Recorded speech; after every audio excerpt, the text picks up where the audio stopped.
Fishing vessel Great Northern Lebanon Coast Guard, we are reading you loud and clear.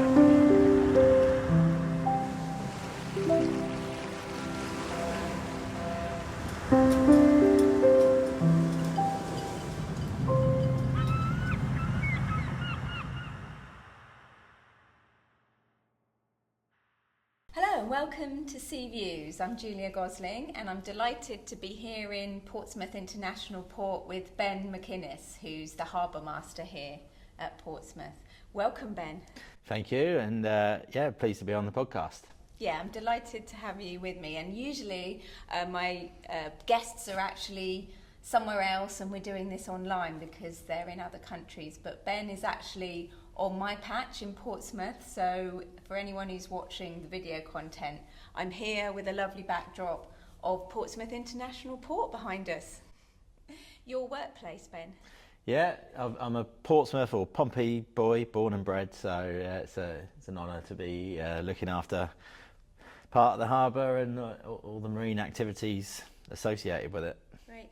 So Ben, do you want to just let me know a little bit about your role? Most of what I cover is about maritime safety, and obviously that's probably a big part of your role here, isn't it? Yeah, for sure. So Portsmouth's a unique harbour in that we're a dockyard port, so the Royal Navy operate one of their largest naval bases here. So we have two harbour masters in Portsmouth, King's Harbour Master, and then I'm the harbour master for Portsmouth International Port.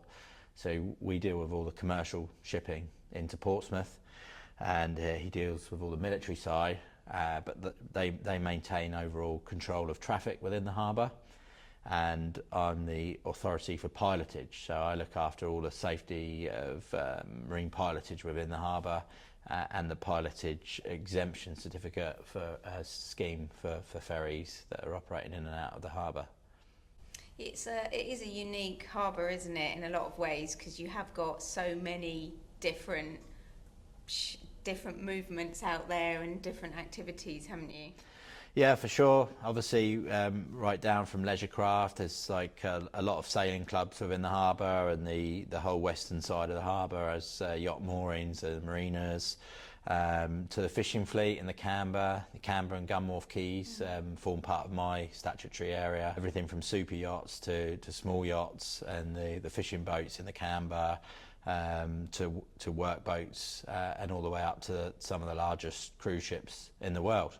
And then on the King's Harbour Master's patch, obviously we've got some of the biggest warships in the world as well, with the Queen Elizabeth class carriers being based here and the destroyer fleet. So yeah, it's just there's a lot going on, a lot to manage.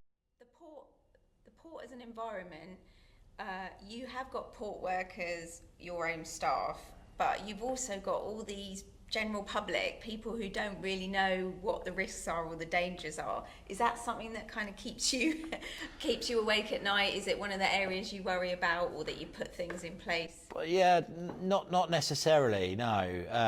On the water, we have to consider leisure users. So the King's Harbour Master is in charge of the area around the harbour entrance, and that being the narrowest point. Yes, very narrow. We've got large shipping versus small yachts and pleasure craft, dinghies.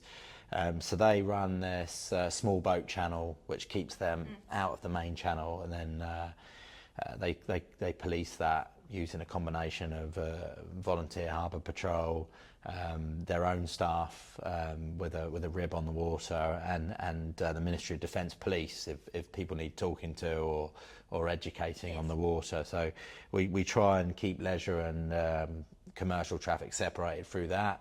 The small boat channel is managed by a general direction, which is enforceable by law, so you can be taken to court for a breach of that. And everything else, we use the ship's horn. Yes. Give them a good blast on the horn. 5 hoots. Yeah, exactly what I that. sometimes hear if somebody's getting, maybe a visitor's coming in on a small boat and they haven't realised, and then exactly. Yeah. So if you hear 5 blasts on the ship's whistle, it's generally one of the ferries that getting irate with a yacht or concerned. Yeah, exactly. Or for example, on a cruise ship, I'll give one long blast as we come towards the entrance, because sometimes you'll have outbound yachts and they don't realise there's a 75,000 ton ship behind them. It just concentrates their minds if you give them a blast on the whistle, and focuses their attention that something big is coming. It's noticeable, isn't it? And what about all the drivers coming in and all the passengers who are getting on, the lorry drivers? Yeah. You know, obviously the port has got its own risks, hasn't it? So, Exactly, and the port environment is inherently dangerous in that there's a lot of risk to be managed. So we reduce those risks by implementing control measures. So we're here now in the passenger terminal. The passengers will come through their check-in here, then they'll go downstairs and they'll be taken by bus straight to the ship. So we remove the risk of them walking around that port environment by busing them direct to the ship. Cars that are coming through to France and Spain, motorhomes and that sort of thing, the providers or the ship companies will provide their own ground staff. So similarly to an airport where you've got ground handling staff and you've got your check-in teams, the ferry companies will have those staff for check-in, and then out on the ground there'll be marshals that are making sure all the traffic is kept in to the right lane and going in the right direction. So we manage it, like reduce the risk in all the areas. Exactly. I mean, everything's done on the alert principle that we reduce risk to as low as reasonably practicable. Earlier you walked me around very kindly and showed me some of the developments here in the port. So I was really interested to know that this is a very green terminal, isn't it? So we've built one of the most efficient and green terminals in the UK. We've got everything from one of the largest solar arrays in the country, which means we're a net producer of energy.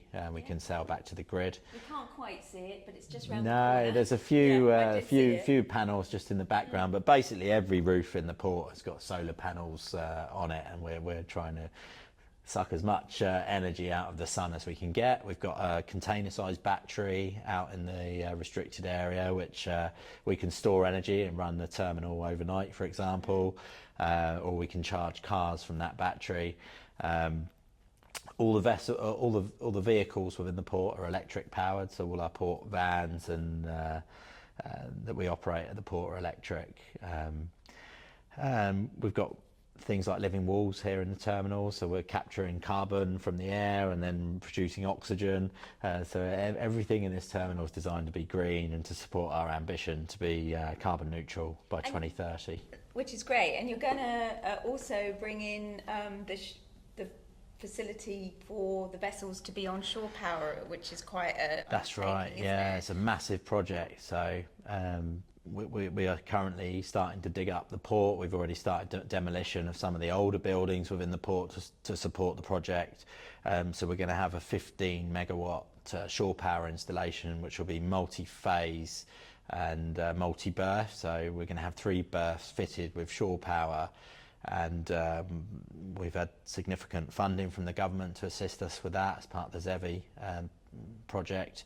And the main goal of that project is centred around our customer Brittany Ferries, who have invested heavily in 2 ships that are going to be LNG powered, but they're hybrid vessels, so they've got battery power, and the concept would be that they'll cross the channel on gas, which is better for the environment than diesel and heavy fuel oil, although it's still not an entirely green solution. But when they get to the Fairway Buoy and they're coming into Portsmouth, they will switch over to battery power.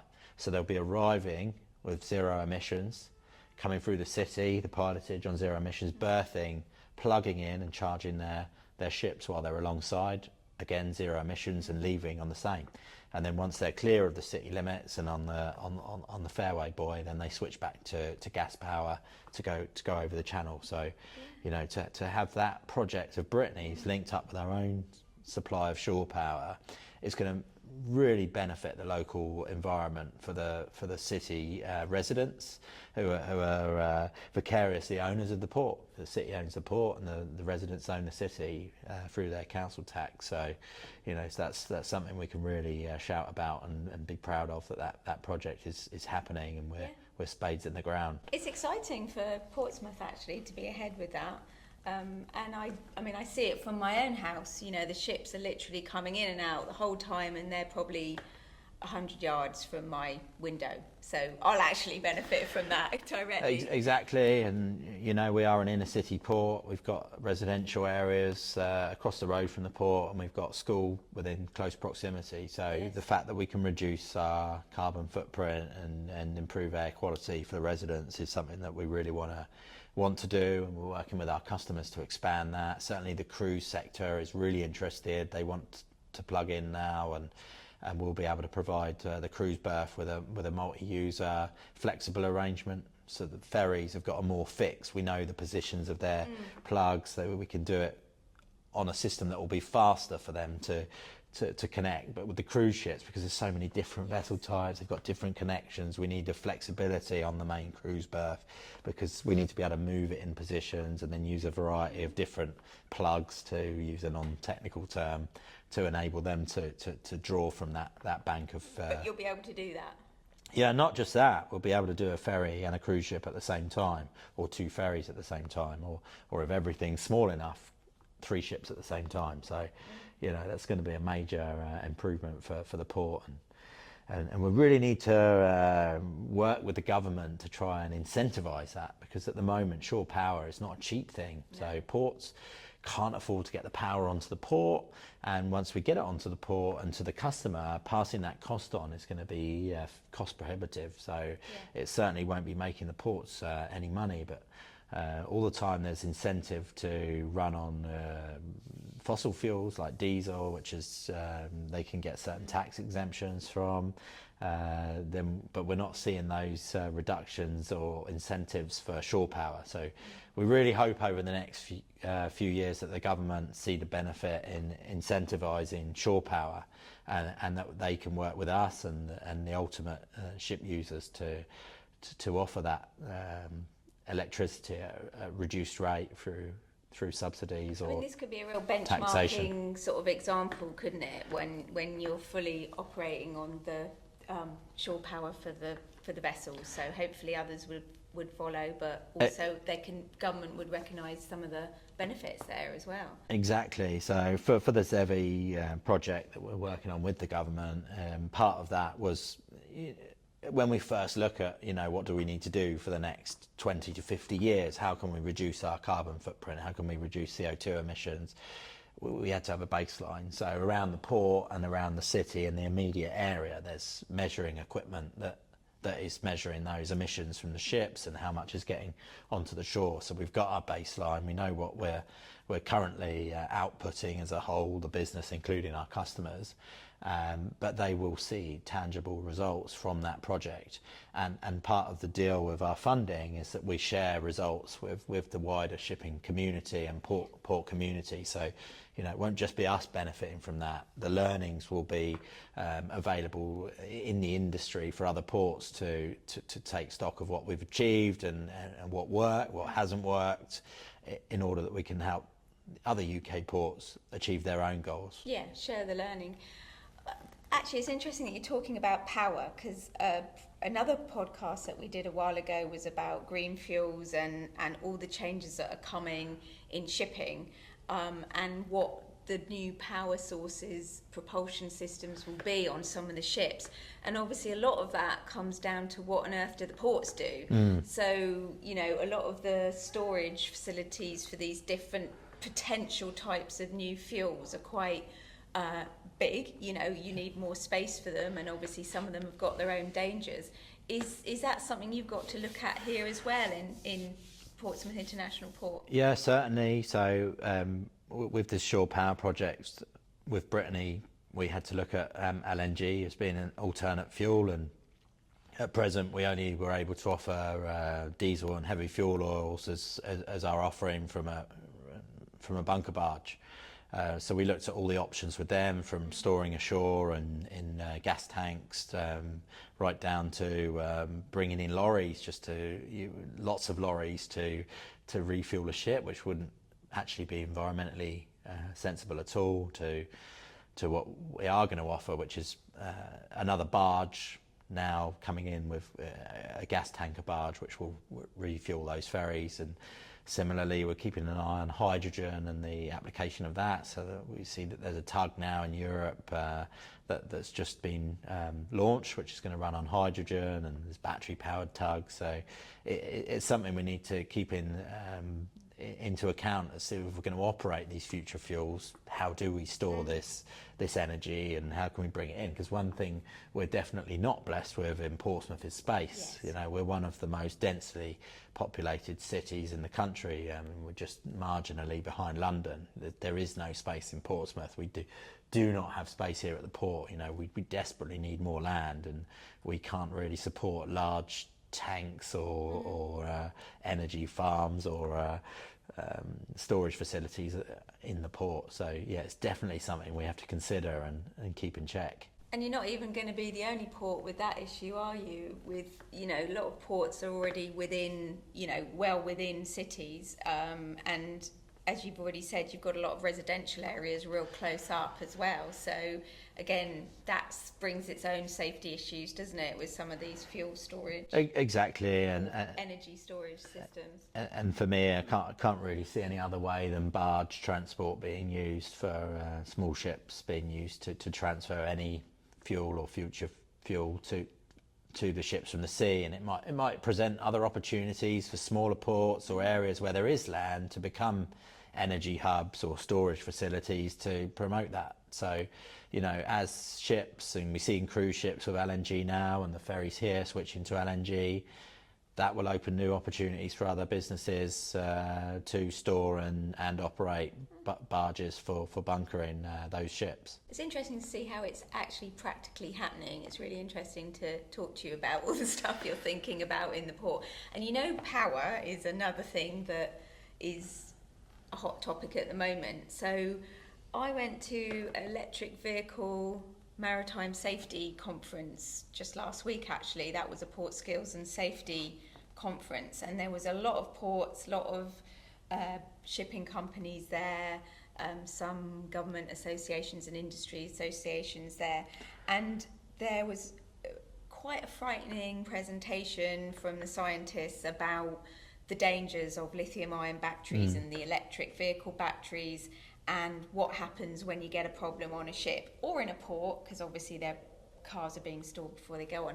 Is this one of your risks as well that you're looking at or considering? Yeah, I mean, in terms of the port's risk, we have to be careful that we don't overmanage our customers' risks. So we were at the same conference, so our head of compliance, Chris, was there and keeping appraised of all the latest developments. And certainly I've been to port safety conferences and shipping safety conferences where that is now a topic which is sort of hot on the agenda. We do have to recognise that battery fires within electric cars isn't something that happens frequently. It's thank goodness at the moment. Yeah, I mean, yes. I've owned an electric car for 4 years, and as yet no major fire.